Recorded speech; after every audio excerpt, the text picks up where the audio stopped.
So now that we have your camera settings dialed in, I'm going to walk you through step by step how to get proper exposure using the light meter on your Canon M50.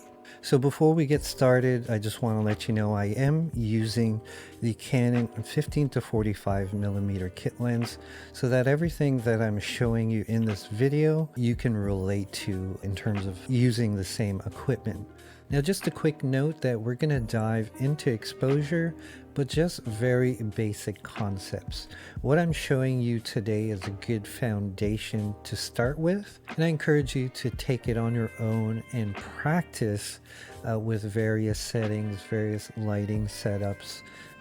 Use different subjects. You might use a statue, a stuffed animal, your kids, whatever it is. Experiment before you actually record your next videos. So I'm going to reset my settings to something totally random, and we're going to start from the very beginning. Now, the first thing you want to do is set up your lights. I have one softbox here about 45 degrees on my right, and then I have a fill light which is an LED about 30 to 35 degrees on my left, and that's only because I'm limited of my current setup. But I am using two lights. Now, as you can see, I'm at my widest angle at 15 millimeters, and the next step is to compose your image. So in my case, what I'm going to do is zoom my lens out to about 23 millimeters, because at that focal length I could still get f4, which lets in a decent amount of light still with my lighting conditions. As you can see, I'm zoomed out, but one thing I want to point out especially is the top of your head to the top of the frame.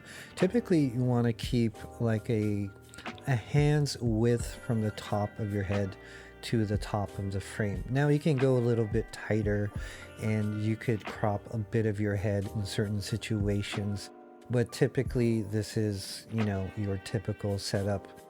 Subject in the middle, and you want to have that hand width from the top of your head. Once you're happy with your composition, this is where we're actually going to find the best exposure for your scene.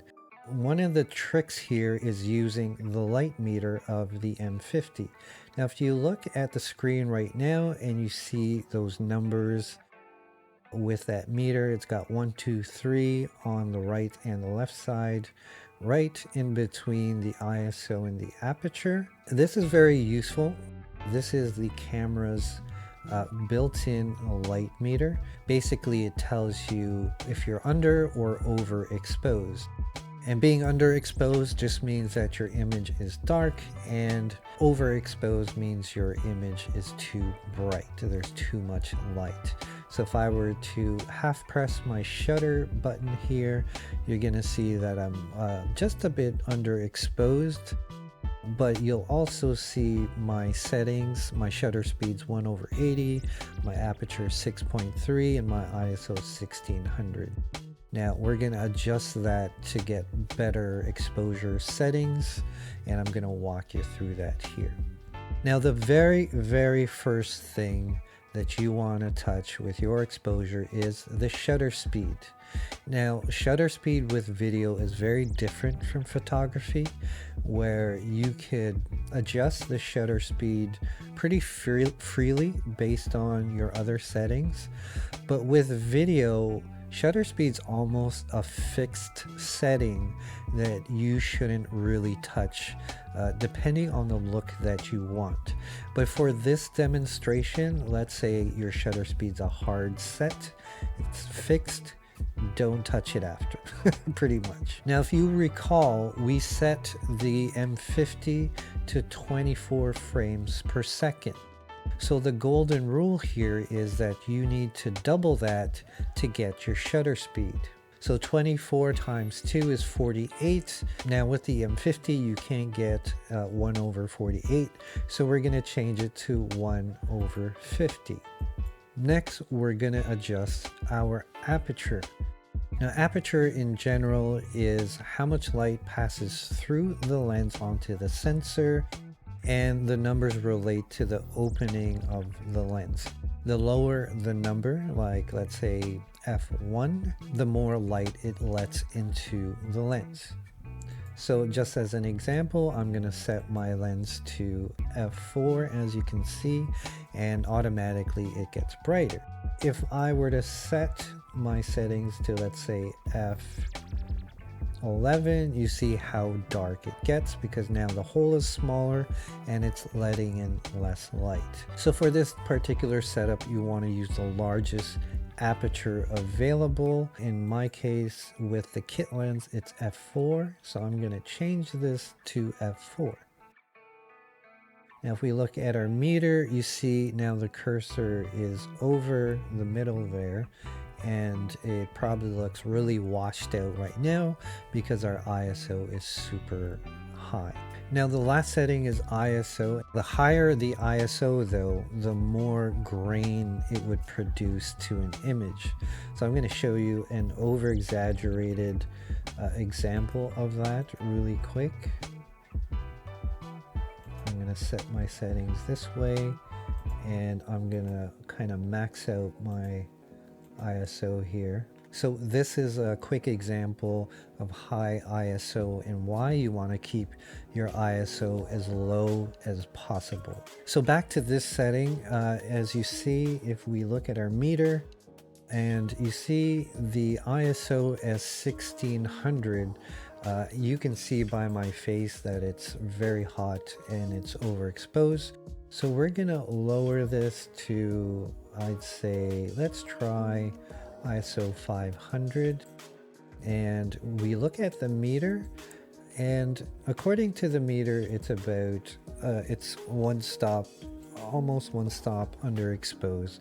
But I actually quite like this image.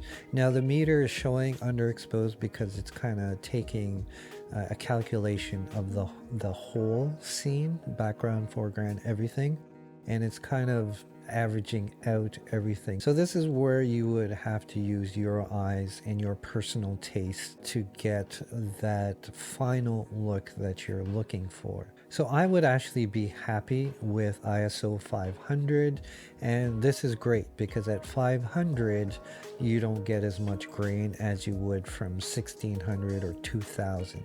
Now if I wanted to bring that meter towards the middle, I would think ISO 800 would take me there.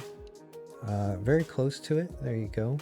But for me personally, it's a little too bright for my personal taste, so I'm gonna set it back. Actually, let's try 640.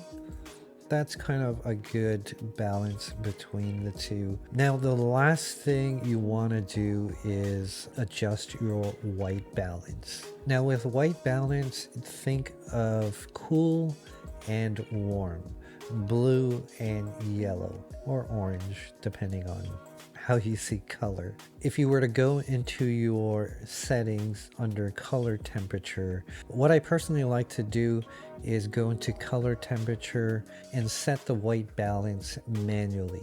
Now for this particular setup that I have it at 3000K, only because the lights I'm using are very warm, so I want to cool the image down. Now if I were to bring up my temperature, let me show you an example. So now I have my color temperature at 4000K, and as you see, it's a bit more orangey, it's got more yellow into it, it's very warm. So you need to kind of experiment with this based on your type of lighting. So just remember, the higher the number, the warmer it's going to be, the lower the number, the cooler your image will look.